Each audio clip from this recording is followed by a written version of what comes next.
Ok, olá, boa tarde a todas e a todos.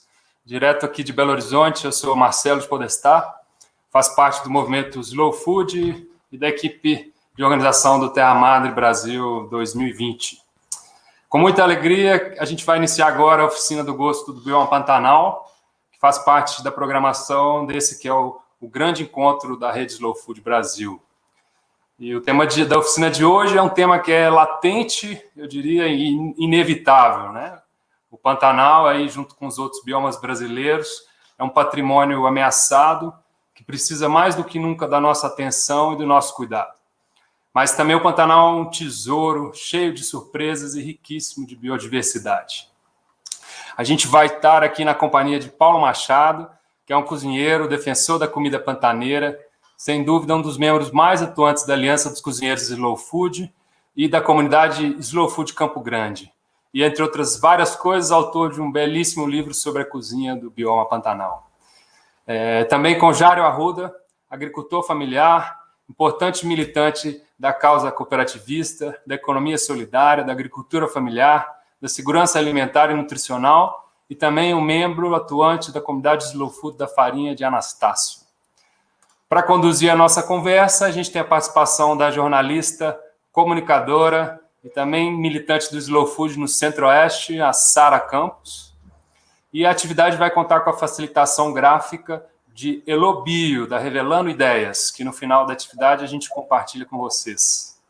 Então, para começar, a gente vai colocar um vídeo do Paulo ensinando a preparar o macarrão de comitiva, que é um prato tradicional da cultura pantaneira, utilizando aí um ingrediente mais inusitado, que é a polpa do caju. Em seguida, a Sara conduz a gente pelo bate-papo e a gente vai viajar juntos aí por alguns dos aspectos da cultura alimentar desse importante e maravilhoso bioma que é o Pantanal. Então eu volto no final com algumas palavras para encerrar. Uma ótima conversa a todos. Até já.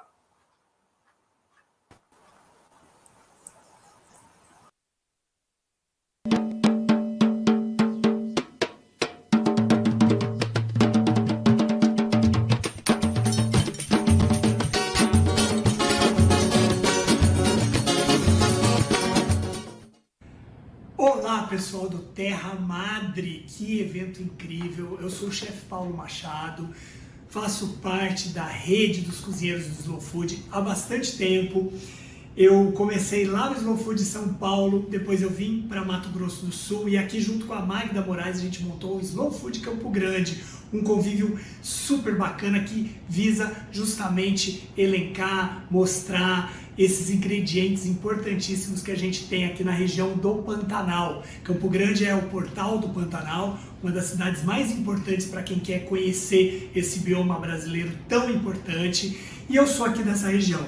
Estou lançando meu livro de Cozinha Pantaneira, uma comitiva de sabores. Sou pesquisador e profundo conhecedor dessa gastronomia. É um grande prazer estar aqui com vocês. Eu gosto de começar uma aula minha falando do nosso poeta Manuel de Barros. Hoje eu não vou falar um poema dele, mas senão uma citação que ele deu numa das entrevistas, das várias entrevistas que ele fez parte aí, né, o acervo dele, o conhecimento, aquela cabeça importantíssima, um dos poetas mais importantes do mundo, se não o mais importante do Brasil.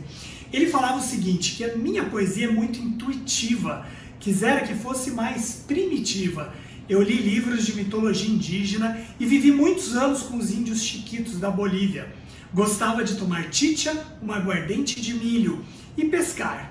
Eu tinha fascinação pelas línguas primitivas indígenas. Eles, primeiro que eu, fizeram árvore virar tatu. Criança nascer de árvore. O poeta é um inocente que é ligado a essas coisas primitivas, apesar dos estudamentos. Manuel de Barros.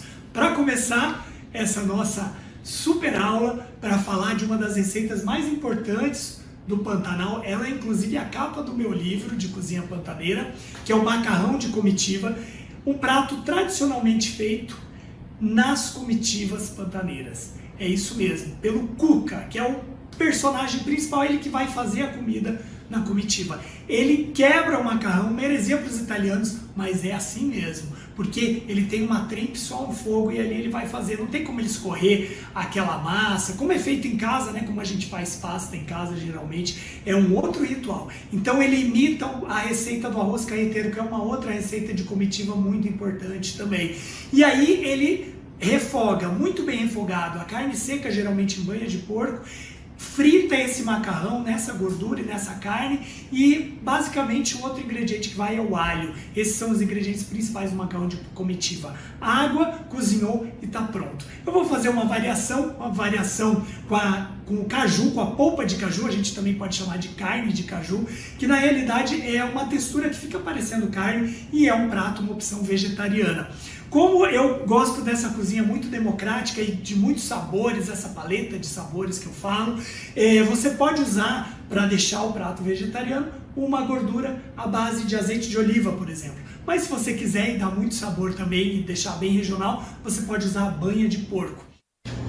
Bom, mas antes de eu dar a receita da polpa de caju, que fica com uma textura de carne, eu quero deixar um recado muito importante para você que gosta de cozinhar. A receita é muito simples, eu já expliquei como é que ela é feita, mas o desafio é que você encontre aqueles ingredientes regionais, próximos a você e que você possa utilizar com bastante criatividade. Foi o que eu fiz aqui, eu tenho inúmeros ingredientes, olha só, eu tenho por exemplo, tomatinho que estava na geladeira já bem madurinho, ó. Ele já vai até perdendo textura, mas fica muito saboroso, vou usar na minha receita. Eu tenho um tomate seco, artesanal, também vou usar. A cebola picada, tá certo? Eu tenho sal, eu gosto sempre de usar o sal grosso, picado, tá? A gente tritura ele com um pouquinho no liquidificador, ele é muito bom, assim, vou usar para receita. Esse aqui é o alho socado também no pilão, tá? Vou usar. A gente tem castanha, essa aqui é a castanha de caju, vou usar na receita. Um coloral artesanal, adoro coloral à base de urucum e farinha de mandioca ou de milho. A gente tem a especiaria de guavira, que eu já citei para vocês. Isso aqui, pessoal, é muito interessante. Isso aqui é o alho negro em pasta, um batidinho com pimenta. Quem quiser depois, nome de fornecedores desse e tal, pode me escrever, vai lá no meu Instagram, @chefpaulomachado, e eu mando para vocês, tem várias opções.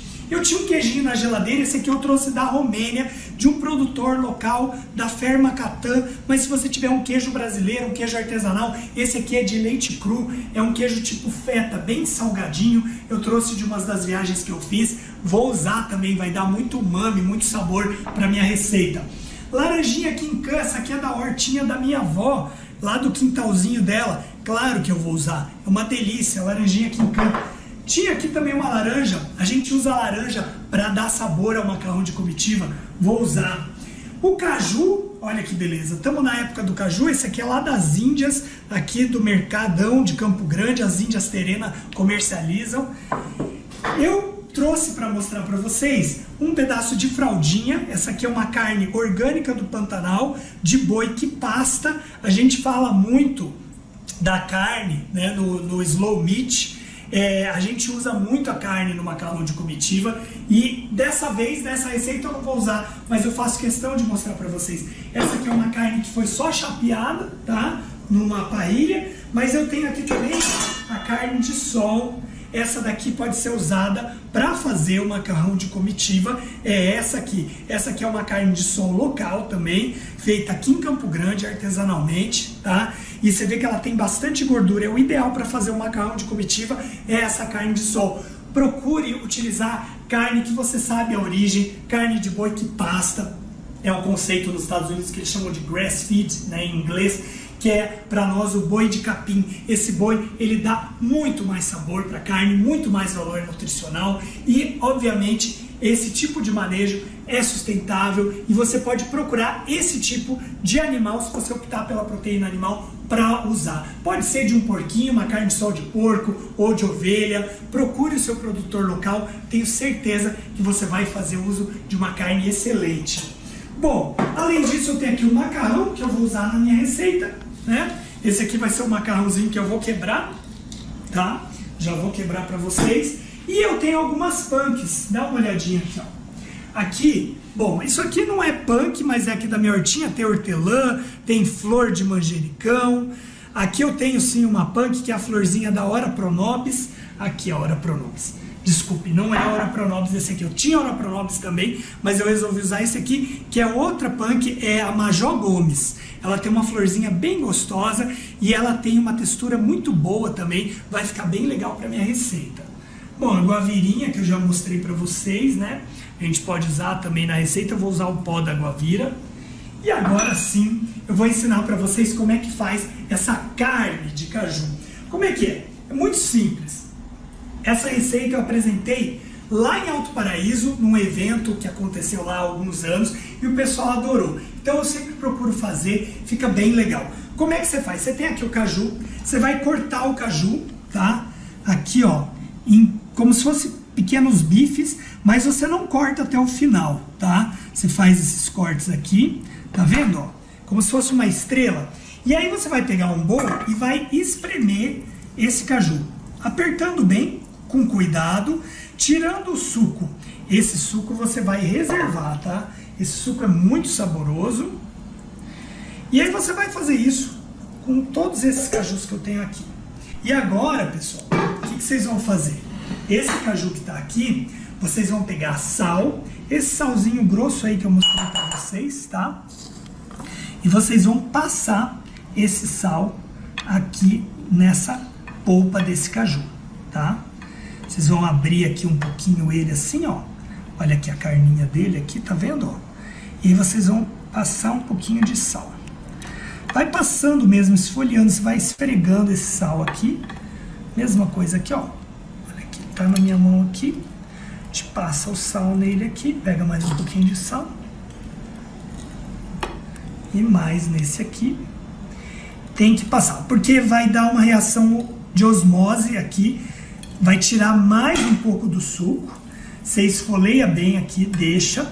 E você vai ver que depois de meia hora é suficiente, 20 minutos, meia hora, ele vai começar a mudar um pouquinho de cor e ele fica parecendo uma passa. Olha que interessante, ó. É esse caju que você vai usar para fazer essa carne de caju. Tá vendo como é que fica? Ele muda um pouquinho a cor, ele oxida um pouquinho, ele fica mais escuro e ele fica já com uma textura que lembra um pouco uma carne seca. Olha só, claro que a cor da carne é diferente, ela é mais escura, mas olha só a textura como é parecida. Dá uma olhada. Olha só que interessante, né? Então vem daqui essa ideia de carne de caju, que é a polpa, simplesmente a polpa com sal. O que eu vou fazer agora com esse caju que eu já deixei descansando? Eu vou lavar ele, passar água nele aqui, tá? E eu vou lavar bem ele, secar, e aí sim eu vou cortar, vou lampinar, que é uma técnica aqui do Pantanal. Vou ensinar para vocês agora. Vamos lá. Eu peguei ele aqui, ó, ele tá nos bifinhos, e a gente vai justamente lampinar. A gente começa cortando aqui esse cajuzinho. Essa castanha aqui, ó, você pode guardar depois, se você quiser fazer a secagem dela, tá? Ela não pode ser comida, que ela tem um leite, mas depois pode secar e fazer a castanha de caju, que é uma delícia, ó, castanha aqui. Bom, aqui eu tô cortando a carne, olha que beleza, tá? Olha aí, os bifinhos que ficaram, você vai cortando, você enviesa a faca, como eu tô fazendo aqui, e aí você vai ter o lampinado. O último pulo do gato aqui, que é justamente, essa é uma delícia de fazer, pessoal. Dá para chamar a criançada e fazer junto, ó. Quebrar o macarrão. Uma heresia para os italianos, mas a gente faz isso aqui no Pantanal. E eu já vou colocar agora aqui, ó, o azeite de oliva. Como eu falei para vocês, dá para optar pela banha de porco ou azeite de oliva. Como eu estou fazendo uma receitinha bem gostosa, vegetariana, vamos usar o azeite de oliva extra virgem. Esse aqui é um azeite brasileiro, olha que cor bonita dele. É um azeite lá do Rio Grande do Sul. O Brasil hoje produz azeites de oliva de excelente qualidade, vale a pena você conhecer. Olha aí, ó, a gente esquenta o azeite para poder justamente refogar esse nosso caju. Aí a gente já vai colocando a nossa carninha de caju aqui, ó. Primeiro a gente vai refogar essa carninha de caju. A gente não precisa mexer muito a panela, deixar ela secar um pouquinho. O caju ele tem açúcar, então quando ele é submetido ao fogo, assim como eu estou fazendo, ele vai escurecer. É justamente esse açúcar do caju que vai escurecer aqui. E aí, pessoal, eu vou agora adicionar o alho, aquele alhinho socado, para dar um sabor.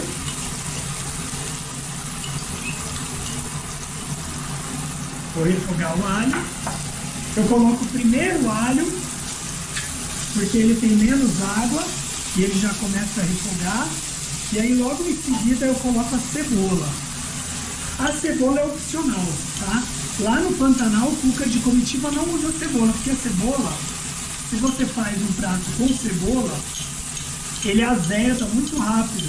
Geralmente a comida do cuca de comitiva, ele faz e sobra para a noite também, ou para outro horário. Então se você puser cebola, ele vai azedar muito rápido. Nesse caso aqui, como a gente vai fazer e comer já já, eu posso colocar uma cebola. Vai ficar muito bom. Refoga bem. Vou colocar um pouquinho mais de azeite. E agora eu vou fritar meu macarrão aqui nessa gordura, nesse azeite. Muito importante. E agora eu entro com o macarrãozinho quebrado.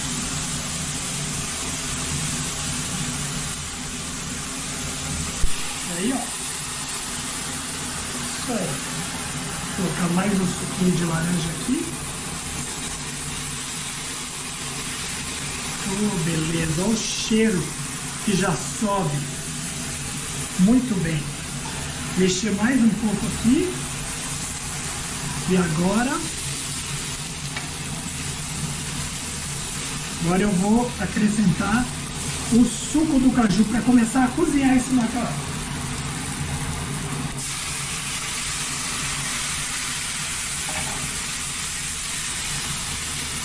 Olha aí como deglaçou bem, puxou bem o fundo da panela. Eu tenho aqui o coloral, que eu adoro, então vou colocar agora. Você vê que eu não coloquei sal, porque a gente já tem o sal do caju que eu lavei, então esse sal já vai ser suficiente. A gente tirou o excesso de sal, mas já vai ser suficiente. Eu vou colocar um pouquinho de especiaria de guavira também, para dar uma nota de noz moscada e também essa nota mais amarga que a casca da guavira tem. Mexer mais um pouquinho aqui. E olha a cor, que bonito que fica nosso macarrão de comitiva. Lembrando que o fogo agora está médio, tá? Médio para baixo, para você ir controlando e não perder o ponto do macarrão. Vai misturando aqui.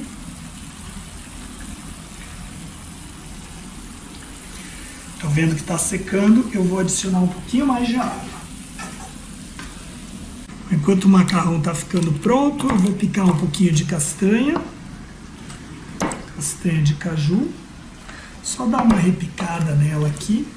O tomatinho a gente pode só cortar aqui no meio, ó, que ele já é pequenininho mesmo, para dar uma cor para o nosso prato também. A gente vai adicionar esse tomatinho ali na nossa cocção.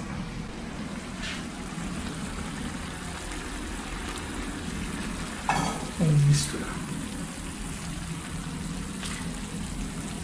Olha aí, pessoal, o caldinho tá secando, ó. Já tá colorindo o fundo da panela de novo, o macarrão está cozido. A gente já pode servir o nosso macarrão de comitiva, ó. Ele tá bem molhadinho, ele tem que ficar bem molhadinho assim mesmo, mas você vê que ele já está seco, ó. Já tá secando aqui, ó. Olha que beleza. Vou passar aqui para minha tábua. Olha aí. E agora, pessoal, eu vou servir macarrão de comitiva aqui nesse prato bonito, uma cerâmica, falando em bonito, uma cerâmica lá de Bonito, cerâmica local, porque afinal a gastronomia também tem todo esse cuidado das nossas louças locais, dos nossos utensílios, nosso fogão a lenha, muito usado na cozinha pantaneira. Olha que bonita a carne do caju aqui, fazendo parte desse macarrão de comitiva diferente, saboroso. Pôr um tomatinho aqui, vou ainda pôr alguns elementos decorativos e saborosos que vão ser, vou colocar aqui ó, um pouquinho da nossa castanha de caju, vai dar uma crocância a hora que você for comer. Pode pôr aqui uma inteirinha também, para ficar bonito. A gente vai colocar ainda um pouquinho daquele queijo que eu falei para vocês, tipo um feta. Eu vou esfarelar ele aqui um pouco, vai ficar bem bonito. É o feta lá da Fermacatan, um parceiro do Slow Food de outros países, para lembrar vocês que o Slow Food não está só no Pantanal, não só no Brasil, mas no mundo inteiro. O Terra Madre é assistido pelo mundo todo, inclusive esse que é online. Além disso, eu vou colocar uma laranjinha quinquã lá da hortinha da minha avó, que vai dar um amargo bem gostoso aqui pro prato. Cortei aqui uma quinquã. E eu tenho aqui essas punks maravilhosas que eu trouxe. Então eu vou usar aqui uma florzinha de Major Gomes para dar uma cor bem legal. E ela é comestível. Você pode usar uma flor comestível que você tiver acesso aí. Vou colocar também a florzinha de manjericão, que fica tão bonito pro prato. E finalizar com um pouquinho do alho negro. Olha aí. Tá aí. Finalização do prato.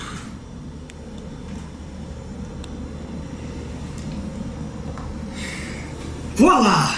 Olha aí. Está pronto. Está servido, pessoal. Nosso macarrão de comitiva pro Terra Madre, representando os sabores do Pantanal nesse grande evento. Muito obrigado.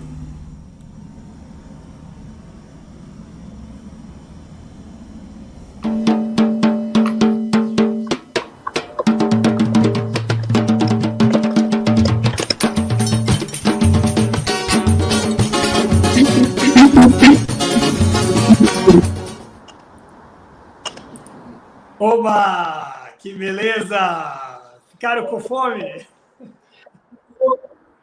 Boa tarde, gente. Boa tarde, Paulo. Boa tarde, Jairo. Boa tarde, Elô, da Computação Gráfica.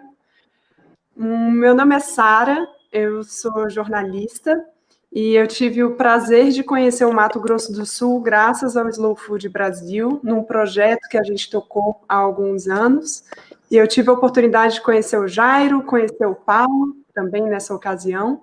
E eu vou falar um pouquinho do Jairo, né? O nome do Jairo é Jairo Arruda.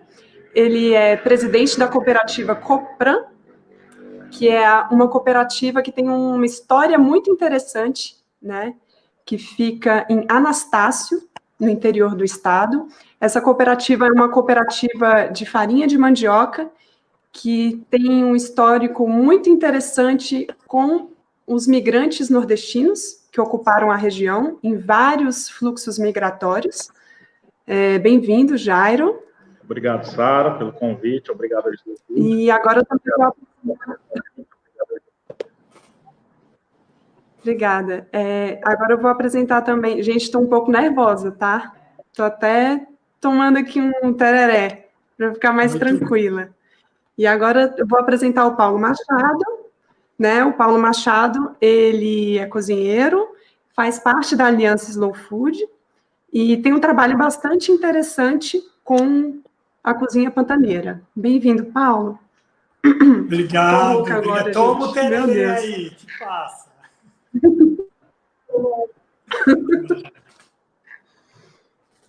Já passou. Então, gente, eu vou começar aqui essa conversa falando do macarrão de comitiva. Eu queria que o Paulo falasse um pouco para a gente. Minha voz está acabando de novo, mas tudo bem. Paulo, fala um pouco para a gente sobre a história desse macarrão de comitiva, sobre a influência dos peões de comitiva na gastronomia do Pantanal. Claro. Bom, gente, muito obrigado. Obrigado a todos aí do Slow Food. É, para mim, uma realização estar aqui junto. Eu sempre tive o sonho de participar do Terra Madre e agora está acontecendo. Faço parte do Slow Food há bastante tempo, mas mesmo de forma virtual, num ano tão difícil para todos nós, a gente poder estar junto nesse evento mágico, para não dizer outras coisas, né? Conhecer de forma virtual o Jairo, que é uma pessoa que eu admiro já há bastante tempo pelo trabalho importantíssimo, uma farinha de mandioca preciosa, que está por todas as partes do nosso país, mas sem dúvida essa nossa de Mato Grosso do Sul é uma das joias raras mesmo, e que tem que ser conhecidas por todos aqui do Slow Food. O macarrão de comitiva, sem dúvida alguma, eu mostro aqui para vocês na capa do meu livro, é a nossa joia aqui do livro do macarrão de comitiva para o mundo, aí ganhando espaço. É um prato que há uns 10 anos, mais ou menos, eu fiz para um programa de TV, e a minha avó, Laci, que foi com quem eu colhi a laranjinha aqui em campo para colocar nessa versão Slow Food, essa versão vegetariana que eu fiz para vocês, ela está fazendo 88 anos hoje, e ela falou para mim: Paulo, você vai levar esse prato para a televisão? Eu fiz lá para um programa e tal. É um prato tão simples, tão prático, um prato aqui da nossa terra. Eu falei: justamente por isso. Ao invés de eu levar pratos de cozinhas importadas, por que não fazer um prato nosso, regional, e que é representado justamente pelo cozinheiro, pela cozinheira de comitiva, aquela pessoa que vai alimentar uma horda de famintos que trabalharam o dia todo, ou meio-dia inteiro, e vão parar ali com uma trempe e apenas uma boca de fogão, que na verdade não é uma chapa, uma panela, e a criatividade da criatividade nasce esse prato. O movimento Slow Food, ele nasce lá na cozinha italiana. Na cozinha italiana tem um conceito da cozinha do sul da Itália que eles chamam de cucina povera, seria a cozinha pobre, e que na verdade é uma das mais ricas do mundo, porque de poucos elementos você consegue exprimir o máximo de sabor. E a nossa comida, a nossa cozinha pantaneira, o nosso Pantanal, ele mostra muito isso. A gente é cercado de uma riqueza natural, mas a nossa gastronomia, ela também mostra esses poucos elementos que fazem tanto nos pratos das casas do pantaneiro. Então é isso que eu procurei mostrar um pouquinho para vocês nesse prato tão delicioso. E Paulo, a Amália França, que está acompanhando a gente aqui, perguntou como é que ela pode substituir as punks que ela não tem na região dela. Tem alguma indicação daquela receita, daquela versão que você apresentou para a gente? Sim! Olha, muito boa pergunta, porque, como diz os estudos sobre as punks, né, a grande bíblia do livro, o livro das punks, das plantas alimentícias não convencionais, o que não é convencional para você pode ser uma punk para mim. Então, por exemplo, eu tenho aqui um monte de ervinhas da minha horta tal, que são comuns para eu usar, mas pode ser que você não tenha. E aí você pode fazer uso das suas plantas que estão ali próximas a você. Aquilo que você sabe que é comestível. Na Amazônia, por exemplo, o jambu é algo muito convencional, é muito utilizado. Agora, se eu trouxer plantinha de jambu aqui para o Pantanal e começar a utilizar, para mim vai ser uma punk, mas vai ser o que eu posso utilizar. Como eu tinha lá o Major Gomes ou o Bredo, na região Nordeste, que é muito usado lá em Pernambuco, para nós é uma punk. Então, aquela erva comum que você tem, que você sabe que é comestível, que algumas pessoas já utilizam, as comunidades indígenas. Se você for no mercado, por exemplo, muitas das ervas que são usadas, às vezes, pelas curandeiras, como erva medicinal, algumas delas usadas não em grande quantidade, elas podem dar riqueza para o seu prato e sabor também. Então é só conversar com as pessoas de mais tradição do seu mercadão, da sua região, que elas certamente vão saber sobre um paladar novo para o seu prato. Com certeza. Paulo, fala um pouco para a gente, né? A gente está falando de macarrão de comitiva, Mato Grosso do Sul, e não tem como a gente esquecer de alguns ingredientes que são muito icônicos aí na região, né? A gente tem a guavira, temos o queijo Nicola. Queria que você falasse um pouquinho para a gente sobre esses ingredientes. Legal. Olha, eu passando aqui, tinha um pé de jatobá, tá cheiroso, a cozinha inteira tá com cheiro. Jatobá é um ingrediente fantástico do Cerrado, região que permeia o Pantanal. Você falou muito bem da guavira, conhecida como gabiroba, lá em Goiás, tem aqui pelas regiões. Da guavira a gente faz a especiaria de guavira, puxar aqui a especiaria na embalagenzinha do Cata Guavira, que é um evento super parceiro do Slow Food também. E essa especiaria ela é feita da casca da guavira, ou seja, você seca a guavira e aí você tem a casquinha dela, uma especiaria muito saborosa, muito aromática. Ou seja, dá para fazer isso com vários elementos do Cerrado. Outra coisa fantástica da nossa região é a pimenta bodinho. As pimentas, elas são originárias das Américas, a cápsico, né? Esse fruto. Foram descobertos aí pelo mundo inteiro. Hoje dá para imaginar a cozinha tailandesa ou indiana sem a pimenta? Não dá, né? Lá eles têm pimenta do reino, a pimenta indiana, que vem de lá, pipermingro. A gente chama de pimenta, mas por que não chamar de cumari, como os tupi-guaranis chamavam, e o significado alegria do gosto. Então, quer dizer, o que dá para a gente de sensação desses sabores, sem dúvida alguma, é utilizar ingredientes autóctones, regionais, próximos da gente e que dão alegria para o prato, para o paladar, para o gosto, para a cabeça e para a alma, sem dúvida alguma. E, Paulo, falando em ingrediente, eu queria muito que você desse a sua visão gastronômica sobre a farinha do pulador de Anastácio.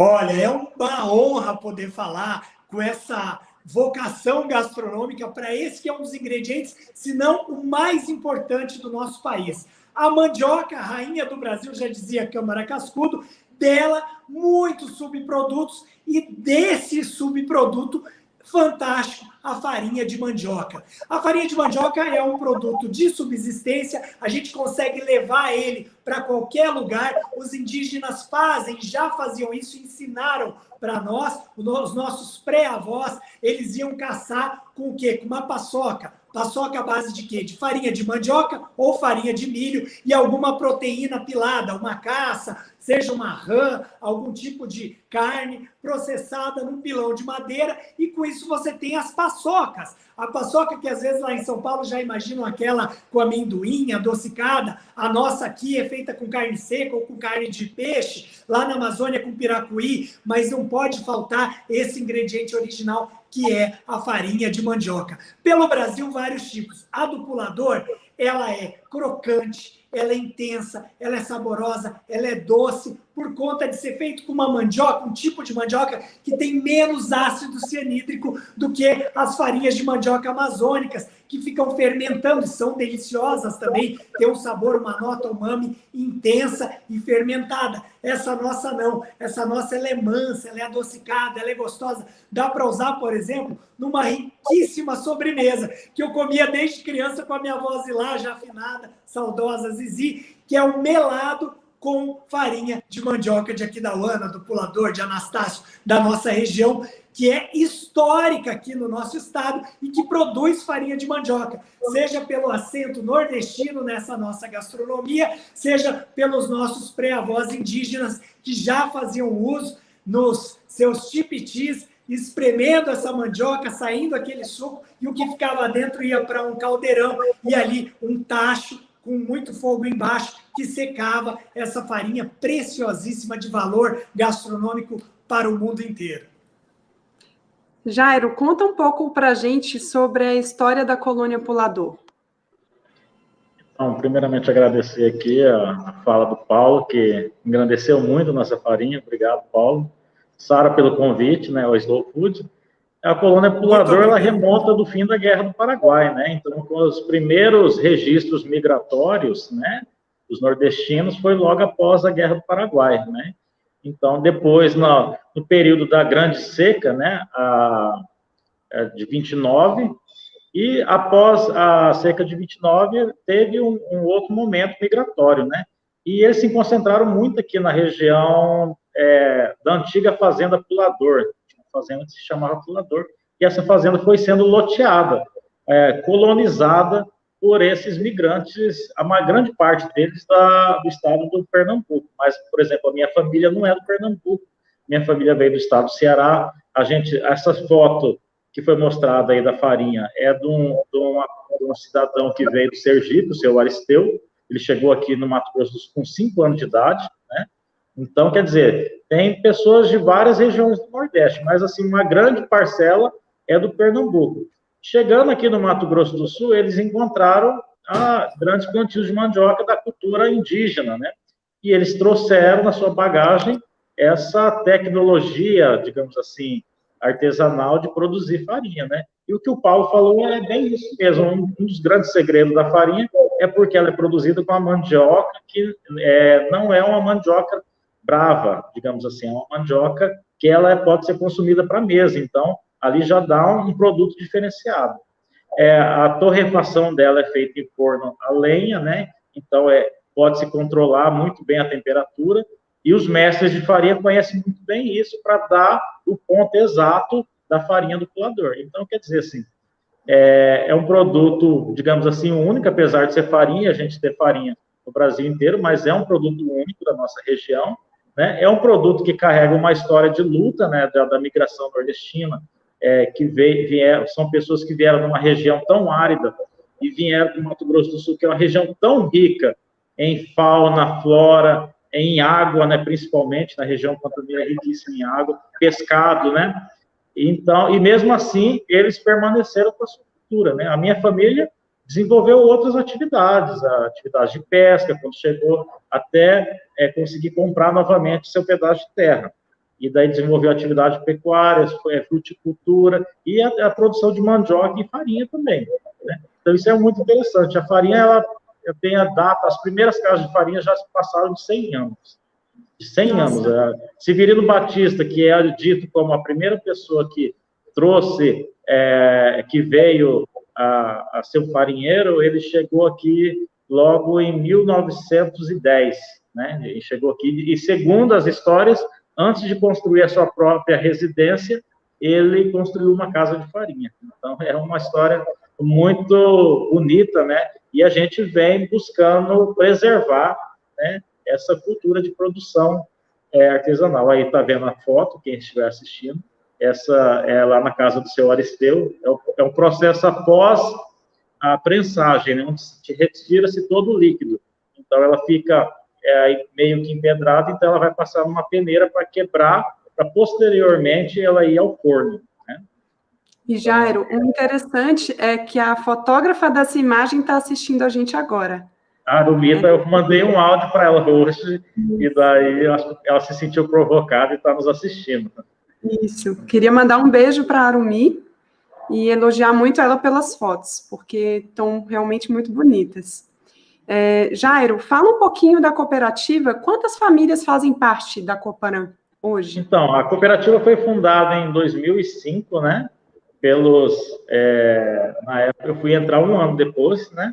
Depois foi fundada por cerca de 20 famílias, né? Na época congregavam 13 casas de farinha, 23 casas de farinha, né? Porque assim era uma atividade muito intensa na colônia, né? A produção de farinha, né? Então daí essas famílias se reuniram em cooperativa e a gente começou esse processo de não organizar a produção, porque ele já dominava essa prática de produzir, mas organizar a comercialização. Então, a gente desenvolveu essa embalagem, né? Essa aqui é uma embalagem que vai para o mercado, para supermercados, redes, né? Inclusive órgãos públicos, né? E a gente centralizou simplesmente a comercialização, né?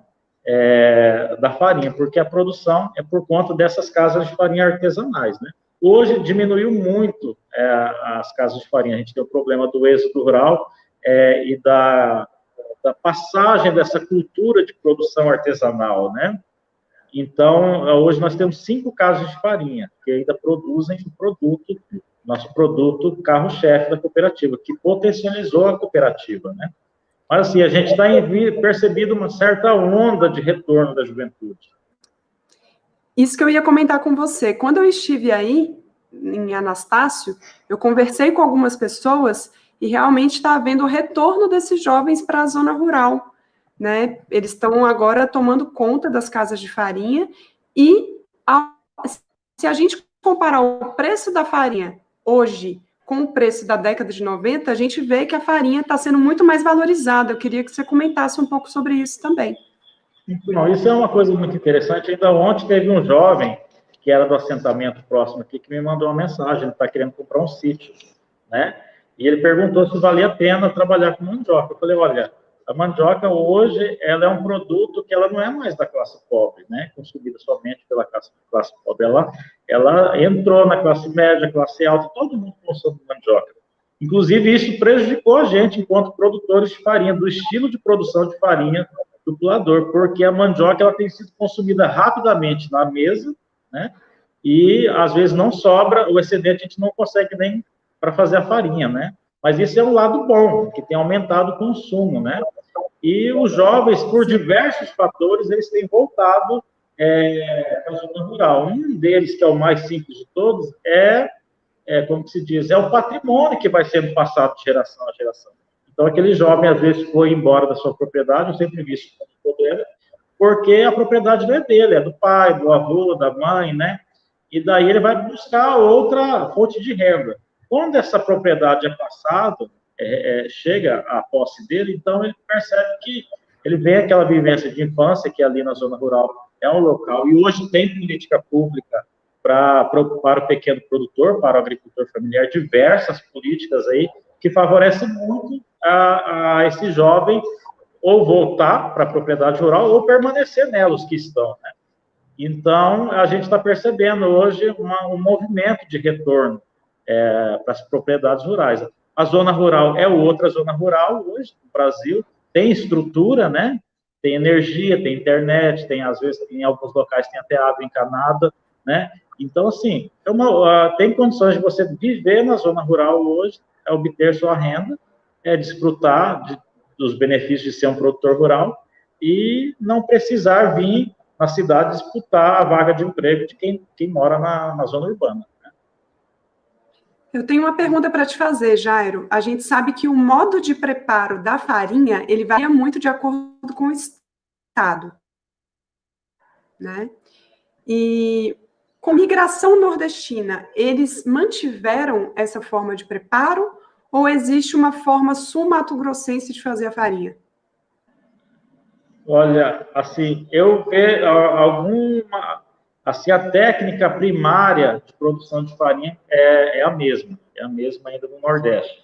Assim, eles trouxeram muito, isso é muito clássico, digamos assim, é muito forte essa cultura que foi trazida. Então, assim, permanece a mesma técnica. Muda algumas coisas ao longo dos anos, que o Caititu, que era uma máquina manual, hoje é uma máquina elétrica, né? O forno a lenha, lá no Nordeste, é redondo, aqui eles fazem quadrado, então, assim, a gente até disputa, às vezes, o debate, né? Às vezes alguém do Nordeste está por aqui e fala assim, esse jeito de fazer farinha está errado, não existe forno quadrado, né? O forno tem que ser redondo, porque senão vai queimar. Então, tem, assim, um debate, por mais que é uma produção, digamos assim, artesanal, ainda há um debate sobre algumas técnicas, mas, assim, basicamente, a cultura é a mesma. Muitas pessoas, numa casa de farinha, a produção de farinha artesanal, ela é baseada no humano e não na máquina, né? Então, o traço artesanal, eu acho que é um pouco isso, né? É mais humano do que a máquina, né? Então, assim, mantém a relação das famílias, se juntam 2 famílias, 3 famílias, para produzir lá uma quantidade, transformar uma quantidade de mandioca em farinha, né? Então, assim, mas o traço cultural e a técnica é a mesma. Com certeza. Então, Jairo, já estão aqui, as pessoas já estão muito preocupadas, querendo saber onde que elas podem comprar essa farinha, se elas não são do Mato Grosso do Sul. Como é que eles fazem para adquirir? Então, a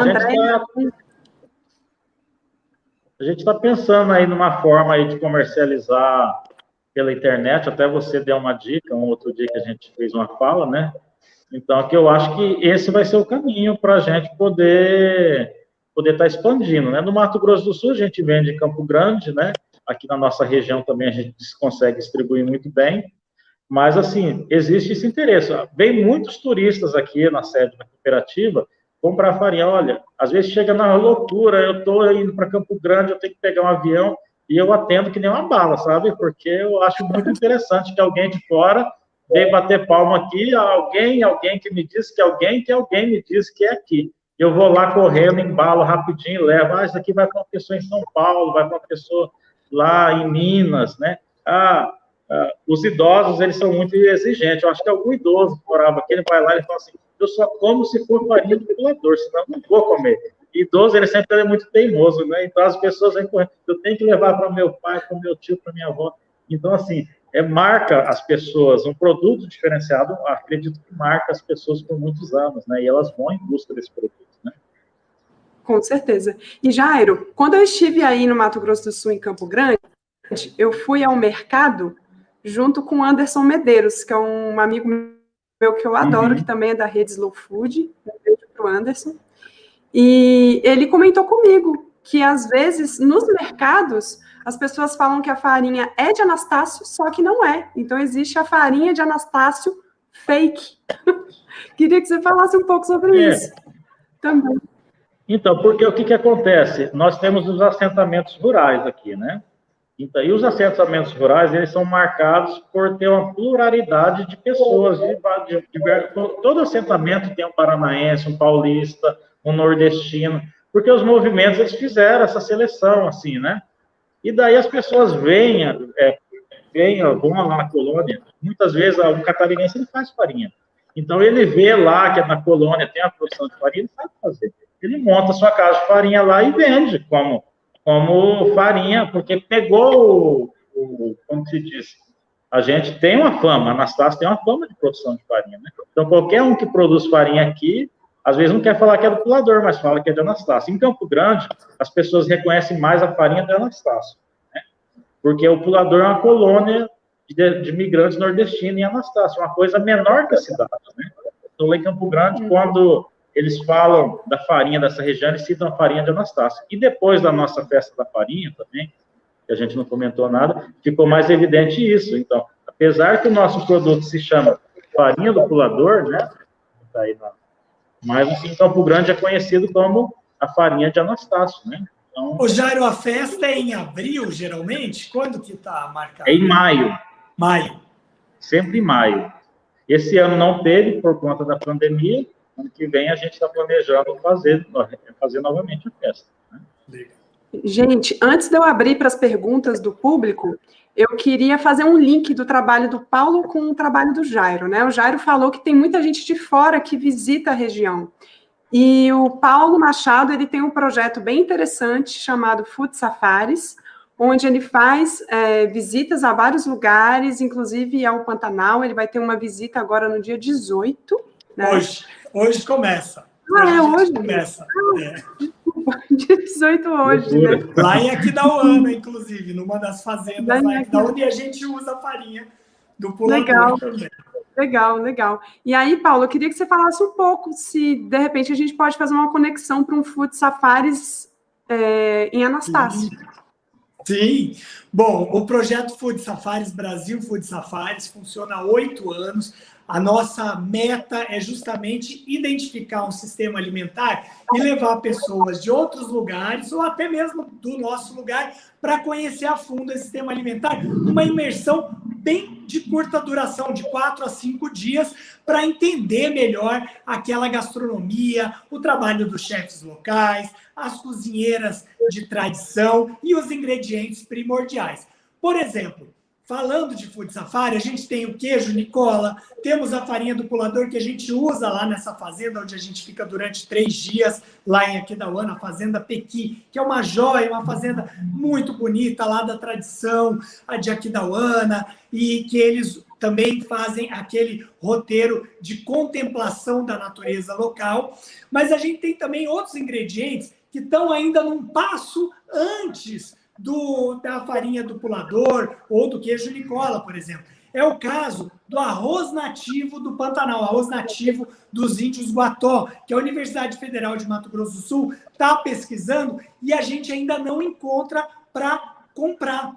Então, tem vários ingredientes que têm ainda esse traço e a gente identifica no Food Safari. O arroz selvagem, ou, aliás, selvagem não, arroz nativo, né? O arroz selvagem é outro. Esse aqui eu só vou mostrar para vocês aqui na foto que está no meu livro. Eu fiz o estrogonofe de jacaré, aquele que ganhou prêmio lá no Fantástico e tal, mas eu servi no meu livro com o arroz e com farinha de mandioca também do Pulador. Então, quer dizer, a gente mostra que as possibilidades de ingredientes, elas justamente podem fazer casa em pratos refinados, em pratos caseiros, mas no cotidiano das populações. E o Food Safari mostra isso, sem dúvida. Bacana. Gente, agora a gente vai abrir aqui o espaço para as perguntas, né? A Clara, de Salvador, ela comentou que ela vê algumas diferenças nas farinhas, né? De acordo com as regiões, e ela quer saber, ela comentou aqui, que a farinha de Pernambuco é mais grossa e mais amarela, na Bahia é mais fina e branca. Isso tem a ver com o tipo de mandioca ou com o modo de preparo da farinha? Você pode responder, Jairo, para a gente? Então, aqui a gente tem também essas diferenças entre casas de farinha, né? Porque, às vezes, o farinheiro, ele quer colocar no produto a sua preferência, né? Então, a granulação da farinha, ela tem uma parte da granulação tem a ver com a torrefação, a técnica de torrar essa farinha, né? Então, assim, vai fazer aquilo que o Paulo falou, deixar mais crocante, né? A coloração, ela tem a ver com o tipo de mandioca, né? É mais com o tipo de mandioca do que com a torrefação. Um exemplo, mandioca branca. Você pode torrar ela, fritar ela, ela vai continuar branca. Se ela ficar uma coloração amarelada, é porque ela queimou, o gosto vai ser amargo, né? E também, assim, a questão cultural. Por exemplo, em Corumbá, o corumbaense não gosta de farinha fina, né? Nós já tivemos experiências de escoar a farinha daqui para Corumbá. Então, daí, quando era para Corumbá, uma encomenda de Corumbá, os produtores usavam uma outra técnica de torrefação para ficar mais granulada, que é o estilo que eles gostam. Eu acredito que o carioca também gosta um pouco mais grossa, né? Mas, então, tem a ver com a técnica e tem a ver com o tipo de mandioca. Eu vou aproveitar, Sara, essa questão aí que fizeram, e aproveitando essa fala do Jairo, tem dois pontos bem importantes também sobre a farinha de mandioca. O Jairo bem disse que as pessoas que vão consumir, elas acabam ditando, eu gosto dela mais amarela, mais grossa, enfim, cada região mostra isso aí. Só que por conta do consumo da farinha, algumas populações que preferem a farinha de mandioca mais amarela, existem algumas produções de farinha de mandioca industrializadas, principalmente, ou até pequenos produtores que acabam colocando corante artificial na farinha de mandioca. E muitas vezes esse corante é prejudicial à saúde, como por exemplo a tartrazina, que é um tipo de corante que existem alguns estudos que falam que ele relaciona a déficit de atenção para a criança e tudo mais. Então, por isso que é tão importante, quando você for ao mercado, a uma feira, ou comprar um ingrediente, você saber como ele é feito, quem é que produziu, quem é o produtor, se ele está fazendo de forma fidedigna com as suas tradições. Se ele está usando uma mandioca mais amarela, é óbvio que ela vai ficar com uma coloração mais amarela. Ou, por exemplo, se aquela população gosta da farinha mais amarelada, ele pode usar um tipo de corante natural, como a cúrcuma, por exemplo, que é utilizada também para alguns tipos de tucupis mais amarelos ou para algumas populações que gostam dela assim. Então, isso é muito importante de lembrar e por isso que é tão importante a gente fazer esse link com justamente o produtor. Outra coisa muito importante quando você compra farinha de mandioca, o mercado, principalmente supermercado, que a gente do Slow Food não gosta tanto desses lugares, a gente gosta mais do mercadão, mas eles vendem lá farinha de mandioca crua. Atenção, não existe farinha de mandioca crua, nenhuma é crua. Ela sempre vai passar por algum tipo de cocção, ela é um alimento seco, ela teve que sofrer esse processo. Então, aí vai variar o quê? Se foi mais torrada ou menos torrada. Então, isso é um dado também importante para o consumidor final e para os cozinheiros de casa. Gente, então, o nosso tempo, infelizmente, está acabando. Só o arroz, sim, é vermelho, ele é avermelhado, ele é um arroz integral. Estão me perguntando, desculpa. O Odilo perguntou. É maravilhoso esse arroz, viu? Esse ano não teve produção, infelizmente, por causa da região que eles produzem, que é justamente a região que foi queimada no Pantanal, que agora, com as chuvas, está rebrotando. Se Deus quiser, ano que vem a gente vai ter produção novamente. Desculpe, Sara, te interrompi. Imagina. Então, infelizmente, nosso tempo está acabando, né? Eu só queria que o Jairo e o Paulo dessem os contatos deles de site, né? Para que as pessoas possam entrar em contato com eles para saberem mais informações. Legal, Jairo, comece aí. Bem, eu queria agradecer a quem esteve conosco nesse momento, nessa live, agradecer ao Paulo novamente, agradecer a Sara, pelo carinho que vocês têm com o nosso produto, né, com a nossa colônia, né. Pode me encontrar nas redes sociais, né, tanto nas redes sociais da cooperativa, Cooperativa Copran, é facinho de encontrar, ou o Jairo Arruda, você vai encontrar no Instagram, quem está em contato com a gente está com as portas abertas para receber quem tiver interesse em conhecer o processo produtivo, conhecer a comunidade. A gente está estudando uma forma de ter um roteiro turístico, que não é muito fácil, mas é isso. E agradecer a todas as pessoas que estão assistindo. Muito obrigado. Com certeza. Bom, gente, eu queria muito agradecer a todo mundo que assistiu a gente. A gente está aqui, em breve a gente vai ter uma facilitação gráfica, né, da conversa que a gente teve hoje aqui, que a gente vai mostrar na tela para vocês. Queria agradecer muito ao pessoal do Terra Madre Brasil, agradecer a presença do Jairo, a presença do Paulo, agradecer a presença... Cara, só aproveitar e deixar o meu contato antes de você encerrar aí. O jeito mais fácil da gente falar, porque a Sara tá rapidíssima e tá na pauta. É pelo Instagram, fica tranquila. No @chefe Paulo Machado, chefe mudo, @chefe Paulo Machado, @food safaris, que são as nossas expedições, e a minha empresa, que é o @Instituto Paulo Machado, que está lançando agora, esse ano, em pré-lançamento pela Editora B, o nosso livro Cozinha Pantaneira, Comitiva de Sabores. É um ótimo presente de Natal e tem aqui as tradições da nossa região. Fica a dica aí para vocês. Obrigado, Sara. Obrigado, Jairo. Obrigado a todos que estão assistindo. Então, eu queria muito agradecer a todo mundo que está assistindo a gente. Fiquei um pouco nervosa, mas tudo bem. E, bom, eu fico muito feliz da gente estar mostrando um pouquinho da riqueza do Pantanal, né? Porque o Pantanal não é só notícia de queimada, né? O Pantanal, ele é muito rico, ele é maravilhoso. A gente tem a influência dos indígenas, a gente tem a influência da etnia terena, que é muito forte, a gente tem a influência das pessoas que fizeram a ocupação do Pantanal, a gente tem influência do Paraguai, né? Então é um caldeirão aí muito da grande. Bolívia também. Da Bolívia. Exatamente. Deliciosas. Exatamente. E eu digo com toda certeza que depois que eu conheci o Mato Grosso do Sul, eu comecei a ver o Centro-Oeste de uma forma muito mais ampla, né? A gente sai aqui um pouco desse limite de, né, Brasília, Goiás, e a gente vê que tem muita coisa além disso, né? Então, eu acho que é isso, gente. Obrigada por tudo. Obrigada a todo mundo que assistiu a gente. E agora vocês vão ficar com o Marcelo Podestá e a facilitação gráfica.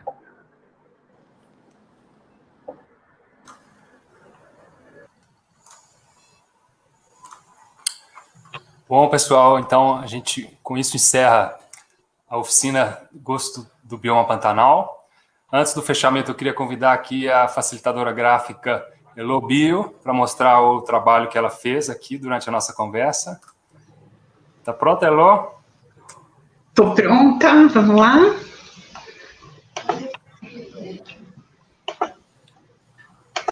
Espera aí que eu vou partilhar aqui. E por aí. Tá. Já coloquei para vocês, mas leva uns segundos para entrar. Tá aparecendo? Sim. Então, a gente faz um resumo visualmente das principais ideias que eles trouxeram. Então, aqui à esquerda, no alto, tem um pouco da história do macarrão de comitiva, como que ele é preparado, e toda a possibilidade que a polpa do caju traz, que ele contou, em relação à carne. E depois, nessa parte da esquerda abaixo, a riqueza do Pantanal como biodiversidade e as características dessa cozinha mais simples que o chefe destacou, né? E aqui à direita, toda essa parte lateral, eu ainda estou finalizando, que é a riqueza da cultura da farinha mesmo, que inclui as famílias, que ela é uma farinha mansa, tudo que foi contado. É por aí, daqui a pouco eu mando o final. Joia, beleza. Obrigado, Elô. Eu queria agradecer aqui profundamente a participação do Paulo, do Jairo, da Sara, a equipe de produção, de apoio que está aí por trás dessa transmissão, todo mundo que está seguindo a gente. Reforçar o convite aí para todo mundo conhecer mais sobre o Pantanal e ajudar a defesa desse patrimônio cultural de biodiversidade inestimável que a gente tem. Convidar todo mundo para conhecer o projeto Arca do Gosto do Slow Food, navegar pelos alimentos da biodiversidade desse catálogo e colaborar para inscrever também outros alimentos que ainda não estão lá, como vários que foram citados aqui nessa conversa, né, que poderiam estar. Então, quem pesquisa, o Paulo, inclusive, as pessoas que assistiram, vamos inscrever esses produtos para a gente compor o nosso catálogo. E aí, finalmente, convidar os cozinheiros para fazer parte da Aliança Slow Food, Aliança dos Cozinheiros Slow Food. Procura no site mais informação, para se juntarem aí junto aos colegas da cozinha na defesa e fortalecimento da agricultura boa, limpa e justa. É isso, tem mais programação hoje, está só começando. Dá para acompanhar aí o finalzinho da roda de conversa Comunidade que Sustenta a Agricultura, com Produtores em Ação, começou às 2h. E às 3h30 também tem a Oficina do Gosto, Aproveitamento Integral de Alimentos. Terra Madre vai até domingo. Acesse aí a programação no terramadrebrasil.org.br. Acompanhem, fiquem aí, acionem as notificações, redes sociais e visitem o novo site do Slow Food Brasil para participar do movimento. É isso, um grande abraço a todos. Despedindo aqui. Tchau, tchau.